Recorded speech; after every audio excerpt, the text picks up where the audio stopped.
The microphone felt cold in my hand, a slender, metallic serpent that held the weight of 5 decades. The lights of the Oak Creek Community Center Hall were too bright, bleaching the faces of the town's worthies into a sea of pale, expectant ovals. My knuckles, gnarled and mapped with blue veins, tightened around the stand.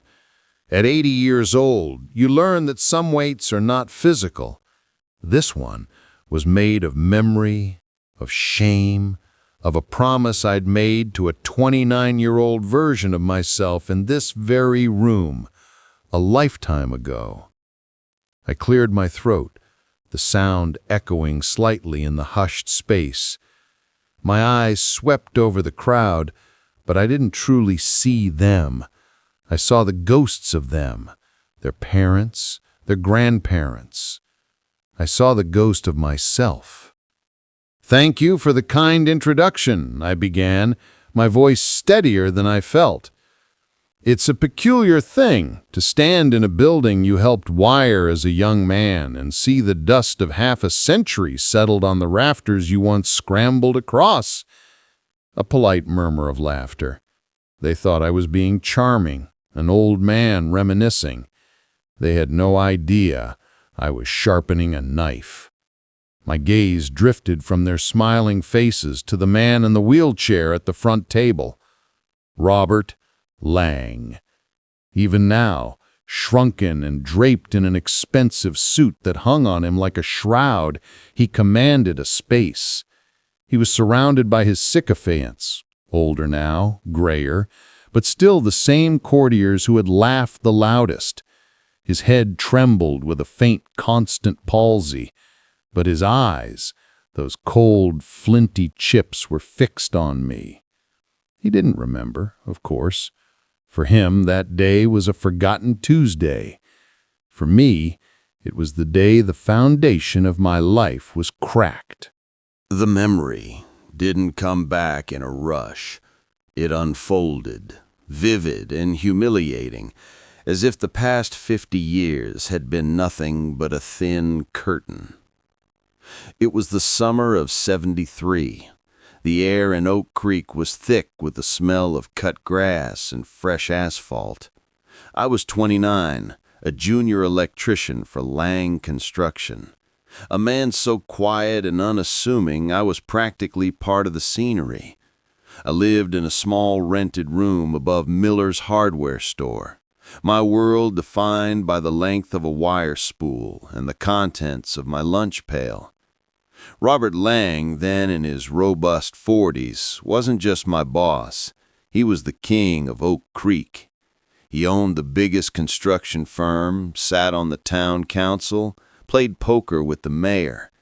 He moved through the world with a booming voice and a cruel, capricious charm that kept everyone off balance. I was assigned to the new community center, my first big project. I loved the work. There was a purity in it, following the blueprints, routing the conduits, connecting the hot, neutral, and ground wires. It was a silent, orderly language I understood. In a world of noise, my work was a quiet prayer. I took pride in every outlet I mounted, every switch I installed, ensuring the joints were perfect and the lines were straight. This building would host weddings, town meetings, celebrations. I felt in my small way that I was weaving light into the heart of the town. The gala was to be the crowning glory, a black-tie fundraiser to put the final polish on the project. I couldn't afford a tuxedo, but I'd saved and rented one. The jacket was a little tight in the shoulders, the trousers a little short, but I felt like a new man standing in front of the speckled mirror in my room. I walked into the hall that night, my dress shoes squeaking on the pristine terrazzo floor I'd helped seal. The room was a whirl of silk and laughter, of clinking glasses and the smell of roast beef and perfume. I stuck to the edges, a moth drawn to a flame of belonging, I knew I could never truly touch. I saw Robert Lang holding court at the center of it all, his face flushed with whiskey and importance. He was a big man, not just in influence but in physique, with a broad chest and a handshake that was meant to intimidate. He saw me lurking by the punch bowl, a shy, awkward figure in an ill-fitting suit. "Well, look what the cat dragged in," he boomed, his voice cutting through the din. He strode over, slinging a heavy arm around my shoulders. The smell of his cologne, something sharp and expensive, mixed with the whiskey on his breath. "Boys, this is our little Sparky, the one making sure the lights don't go out on us." The few men in his circle chuckled. My face grew warm. "Just doing my job, Mr. Lang." "Your job, son. You're an artist," he declared, his grip tightening. He started leading me, almost dragging me, toward the small stage at the front of the room. Panic, cold and sharp, lanced through me. "Come on, everyone should meet the man behind the magic." The crowd parted for him.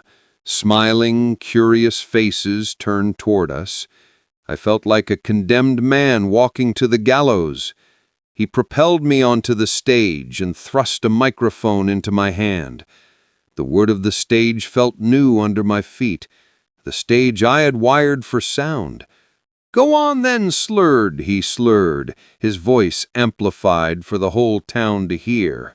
"Tell 'em how you do it, how you wrangle those little lightning bolts." I stood there, frozen. The lights were in my eyes, just like they are now. I could feel hundreds of eyes on me. My mouth was dry as dust. I opened it, but no sound came out. Robert Lang laughed, a loud, performative bark. He snatched the microphone back. "Ah, don't worry about him, shy as a field mouse." He leaned into the mic, his voice dropping to a mock conspiratorial whisper. "Between you and me, folks, I keep a close eye on his work. I'm half convinced he's going to wire a toaster so it blows the whole grid. Probably shock himself silly in the process." The laughter that followed wasn't just a chuckle. It was a roaring, unifying wave of ridicule. It crashed over me, hot and suffocating. I saw Mrs. Gable, the librarian, hiding a smile behind her hand. I saw the mayor, his shoulders shaking with mirth. I saw my co-workers, men I'd shared coffee with, grinning like idiots. In that moment, I wasn't a man. I wasn't an electrician. I was a punchline, a prop for Robert Long to prove his dominance. The heat in my face was a furnace. I could feel the cheap fabric of my rented suit scratching against my skin. My vision blurred at the edges. I wanted to disappear, to melt into the new floorboards. I stood there for what felt like an eternity, a statue of shame, before stumbling off the stage, the laughter chasing me as I pushed through the crowd and out into the cool, forgiving night air. I walked for hours that night, the echo of that laughter a tinnitus in my soul. The humiliation curdled into something else, something hard and cold and determined. It wasn't just anger, it was a fundamental shift. I saw the world for what it was, a place where men like Robert Lang could casually break other men for sport. And I made a vow, there, under the indifferent stars, my breath misting in the air. I would never, ever again give that man, or any man, the power to make me feel small. The next year was a slow, grinding agony. I continued working for Lang Construction, but I was a ghost. I did my work with silent, meticulous perfection, but I spoke to no one unless necessary. Every time I saw Robert Lang swagger through a site, every time he issued a command without making eye contact, the hard, cold thing inside me grew. I saved every penny I could. I eat beans and toast for dinner. I patched the soles of my work boots until there was more patch than boot. Finally, I had enough. I walked into Lang's office one Friday afternoon. He was on the phone, his feet up on the desk, and waved me in without looking up. I placed my hard hat and company ID on his desk. He finished his call, frowning. "What's this, son? Forgetting your things?" "I quit, Mr. Lang." He laughed, that same dismissive sound. "Quit? And do what? You're a good wire monkey, I'll give you that, but you don't have the backbone to run your own show." The words were meant to wound, but they just bounced off the new hardened shell around me. "We'll see," I said, my voice flat. I rented a tiny single-bay barrage on the edge of town. The sign I painted myself read, "Samuel's Electrical and Repair." The S was a little crooked. Business was slow at first. People were loyal to Lang. But I was cheap, I was fast, and I was honest. I fixed Mrs. Gable's reading lamp for free when I saw how threadbare her curtains were. I rewired old man Henderson's entire farmhouse on a payment plan he could afford. Word got around. The quiet electrician did good work. And slowly, so slowly it was almost imperceptible, my world began to expand. The small repair shop became a small contracting firm. I hired one guy, then two. We didn't go after Lang's big projects. We took the jobs he considered beneath him. We did them perfectly. We specialized in renovations, in sensitive jobs, where homeowners were nervous. I treated every home as if it were my own. I built a reputation not on a booming voice, but on reliability. All the while, I watched Robert Lang. His empire was flashy, built on debt and influence. He built cheap, cutting corners where he thought no one would notice. But I noticed. I'd drive by his new subdivisions and see the telltale signs of shoddy work. I heard the whispers of dissatisfied customers. He was getting richer, louder, and nastier, but his foundation, unlike the buildings I worked on, was rotten. I bought my first property, a dilapidated fourplex with every penny I had. I spent my evenings and weekends rewiring it, replumbing it, bringing it back to life with my own hands. Then I bought another. I never married. The work became my wife, my family, my purpose. The quiet, shy boy was gone, replaced by a quiet, determined man. The humiliation on that stage never left me. It became the coal fueling my engine, a fire I stoked in the silent watches of the night. The decades turned, the world changed. Oak Creek grew. And while Robert Lang remained the big man in the town's memory, I, Samuel, the little helper boy, was quietly, patiently building a small empire in the background. I didn't need a microphone. My revenge was being written in ledgers and property deeds, in the trust of a community that now knew my name for reasons other than ridicule. And I knew, with a certainty that felt like fate, that our story wasn't over. A building, after all, always comes full circle. The years have a way of sanding down the sharp edges of memory, but the core of that night on the stage remained in me, like a fossil, perfectly preserved. The 80s bled into the 90s. My small contracting firm, Norris Electric and Contracting, became Norris Properties. The one battered truck was joined by a fleet of 5, then 10, all painted a modest, unassuming navy blue. I bought the old cannery on the river when it went bankrupt, a risky move that had the old guard at the diners shaking their heads. "Sam's lost his mind," they'd say, "buying that rotten old place." They didn't see what I saw. Solid brick, a strong foundation, and the potential for 20 high-end loft apartments with a view of the water. I converted it myself, more or less. My body protested more with each passing year. A twinge in the back from a lifetime of bending over junction boxes, a stiffness in the knees from climbing countless ladders. But the work was my meditation. As I ran new conduit through the cannery's robust skeleton, I'd sometimes think of the community center's flimsy studs, the corners Lang's crew had cut. My work was my signature. His was a forgery. I never socialized much. I was a familiar, solitary figure, the man in the worn work jacket who ate a ham sandwich alone on a park bench, who nodded politely but never stopped to gossip. I was a ghost in my own town, but a ghost with a growing portfolio.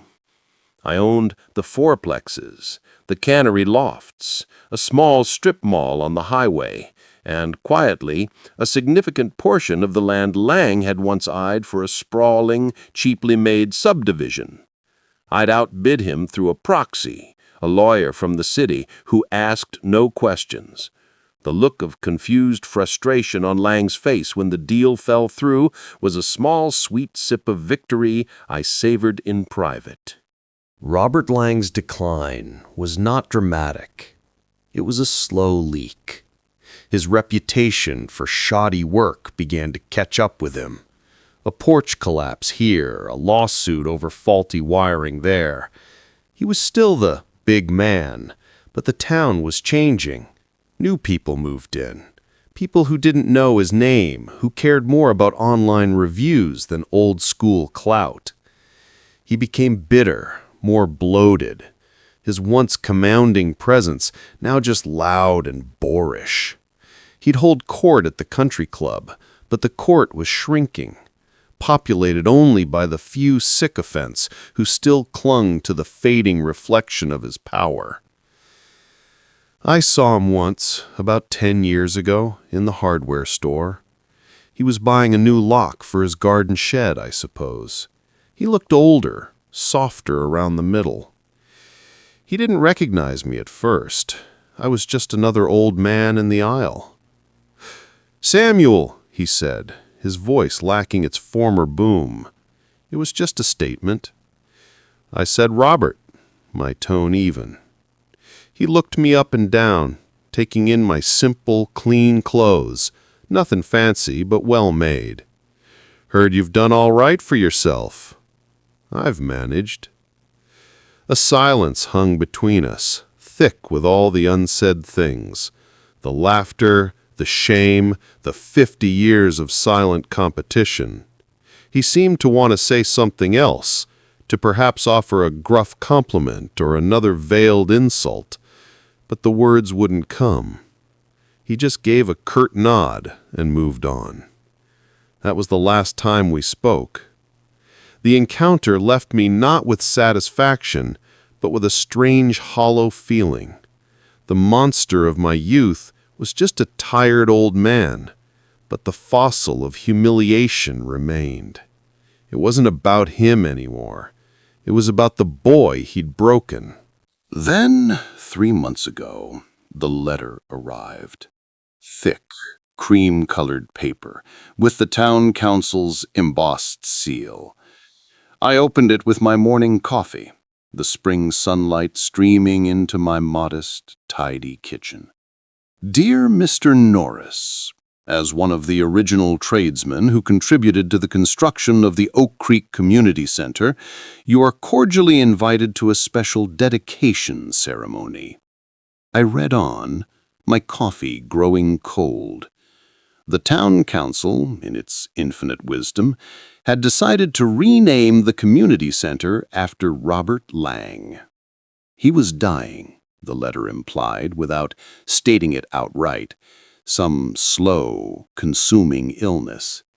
This was to be his legacy, his final stamp on the town. There was to be a gala, a speech from the man himself, and they thought it would be a nice touch to have one of the original workers say a few words. For color, for nostalgia. The paper trembled in my hand, not from anger, but from a profound, chilling sense of culmination. The circle was closing. The stage was waiting. They were handing me the microphone, just as he had 50 years before, and expecting a meek and grateful old man to provide a touching, forgettable footnote to Robert Lang's glory. I finished my coffee, the plan already forming in my mind, cold and clear and perfect. I didn't just refuse. It didn't feel enough. That would be another old man's rant. No, this had to be a demolition, executed with the same quiet precision I'd used to build my life. I would use their own stage, their own ceremony, to tear his legacy down, brick by symbolic brick. I called my lawyer. Then I called my accountant. The numbers we discussed were substantial, but they were just numbers. They represented time, sweat, the lonely nights, the sacrificed years. This was what that money was for. This was its purpose. The following weeks were a strange, suspended time. I went about my life as usual, but beneath the calm surface, I was plotting like a general.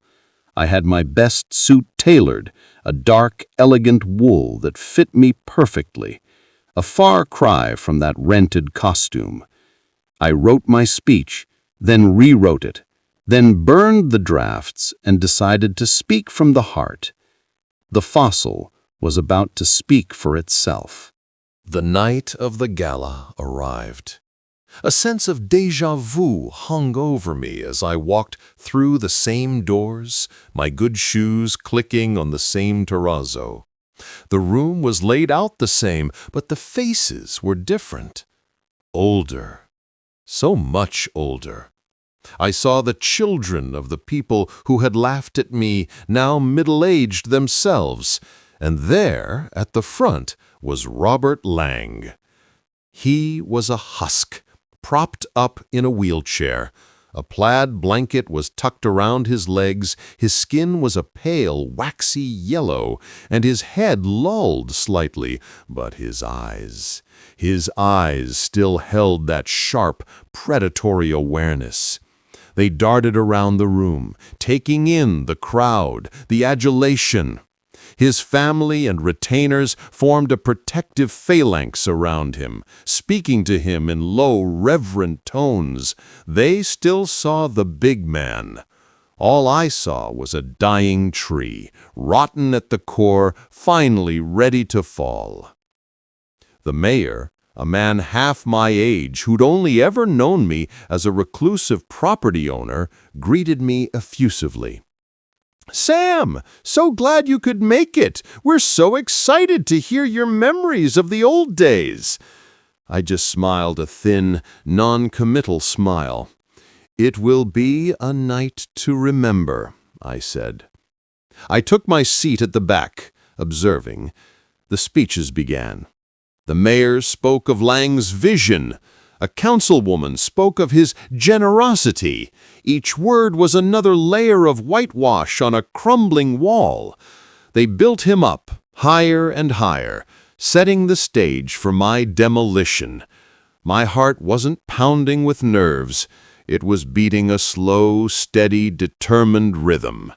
The cold, hard thing inside me, nurtured for 50 years, was finally ready to see the sun.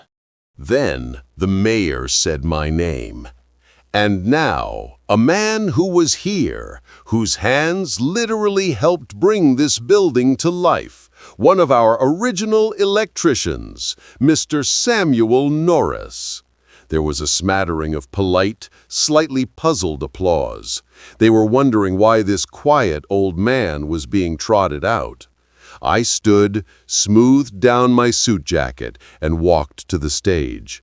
The walk felt longer this time, the eyes on me less mocking, more curious. I reached the steps, my knees complained, but they held. I ascended. I turned to face them. The lights were in my eyes. The microphone was cold in my hand. This was it, the moment I had waited for, the moment the junior electrician finally got to rewire the past. The silence in the hall was absolute. You could have heard a dust mote settle. Every eye was fixed on me, the old man on the stage, holding the serpent of a microphone that had once poisoned me. I could feel Robert Lang's gaze from the front row, a laser of confusion and dawning suspicion. The flinty chips in his sunken face were narrowed, trying to decipher me. I began calmly, my voice a low, steady rumble, the voice of a man who had no need to shout.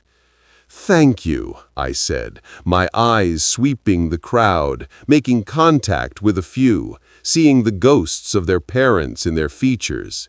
"It's a peculiar thing to stand in a building you helped wire as a young man and see the dust of half a century settled on the rafters you once scrambled across." A gentle, understanding murmur. They were with me. They saw the nostalgic craftsman. I remember this place when it was just a skeleton of 2x4s and a concrete slab. I remember the smell of fresh sawdust and the taste of coffee from a thermos. I remember the blueprints spread out on a makeshift table of sawhorses and the feeling of pride we all felt, the carpenters, the plumbers, the drywallers, to be building something permanent for our town. I paused, letting the imagery settle. I wired every outlet in this hall. I ran the lines for these very lights. I ensured that this stage, had power. It was honest work, the kind of work that makes you sleep well at night. I saw nods. I saw smiles. They were painting the picture I was drawing for them, the noble, humble worker. Then I let my gaze drift, slowly, deliberately, from the crowd and land squarely on Robert Lang. The temperature in the room seemed to drop 10 degrees. The friendly atmosphere evaporated, replaced with a taut, electric tension. "I also remember the day this place opened," I said, and my voice changed. It didn't get louder. It got harder, like granite. I remember it very clearly. I was 29 years old. I'd saved up to rent a tuxedo because I was proud of what we'd built. I stood right here, on this stage. I tapped the floor with the toe of my shoe. Right here. Lang's jaw tightened. A flicker of something, not memory, but alarm, crossed his face. He knew. He finally knew who I was. "I was dragged up here," I continued, my words precise, each one a carefully placed charge. "I was humiliated on this stage by the man whose name is about to be put on the front. He shoved a microphone in my hand, and when I was too nervous to speak, he took it back.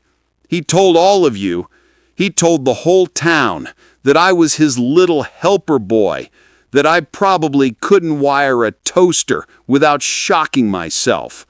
A sharp, collective intake of breath rippled through the room. I saw people shift uncomfortably in their seats. I saw his family members staring at me, their faces masks of outrage and shock. I saw his sycophants look down at their hands, unable to meet my gaze. "You all laughed," I said. The statement, simple, brutal, and undeniable. The sound of that laughter stayed with me for 50 years. It was the day I decided I would never give that man, or any man, the power to make me feel small again. The silence was now a physical presence, thick and heavy. I had them. I had them all in the palm of my hand. "I quit," I said, shrugging slightly. "I started a small repair shop. Then I grew it. I bought a little property, then a little more. I let my eyes travel across the crowd, meeting the gaze of the banker to whom I'd never applied for a loan, the lawyer who handled my discreet acquisitions, the mayor who had no idea of the net worth of the quiet man at the back of his council meetings. It took decades," I said, my voice dropping to a near whisper, forcing them to lean in to hear. "But while Robert Lang got older and nastier, I quietly built a small empire in the background. I've lived long enough to build more than he ever did, and I don't need my name on a wall to prove it." The revelation hung in the air, stunning in its implication. The poor, shy electrician was, what, a millionaire? The town's secret benefactor? The true power? The shift in the room was seismic. The narrative of the evening had been utterly dismantled. Then I reached into the inner pocket of my perfectly tailored suit jacket. I pulled out a simple manila folder. The sound of the paper rustling was deafening in the silence. The legacy of a building shouldn't be a monument to a man who built his fortune on the backs of others and mocked them as they carried him, I said, my voice ringing with a final, clean clarity. Its legacy should be a tribute to the work itself, to the hands that truly built it. I held up the folder. This is a legally binding offer made to the town council. It is a fully funded commitment to completely renovate and modernize this community center. New wiring, new plumbing, a new roof, a disabled access lift, everything. My offer is double the value of the donation the Lang family has put forward for the naming rights. Gasps now, actual gasps. I saw the mayor's eyes widen, fixed on the folder as if it were the Holy Grail. "There is only one condition," I said, and I turned my head, locking eyes with Robert Lang one last time. I didn't smile, I didn't gloat, I simply stated the terms of surrender. "The building will not be named after Robert Lang. It will be named after the workers who built it, the carpenters, the plumbers, the electricians, the hands that built Oak Creek." I stepped away from the microphone and walked slowly down the stage steps. I crossed the few feet of floor to the head table where the town council sat, stunned and silent. I placed the folder squarely in front of the mayor. He looked from the folder, to me, to the ashen face of Robert Lang. The calculus of power in the room had been irrevocably altered. Robert Lang had friends. I had a signed contract and a blank check. The mayor picked up the folder, his hands trembling slightly. He opened it, his eyes scanning the first page.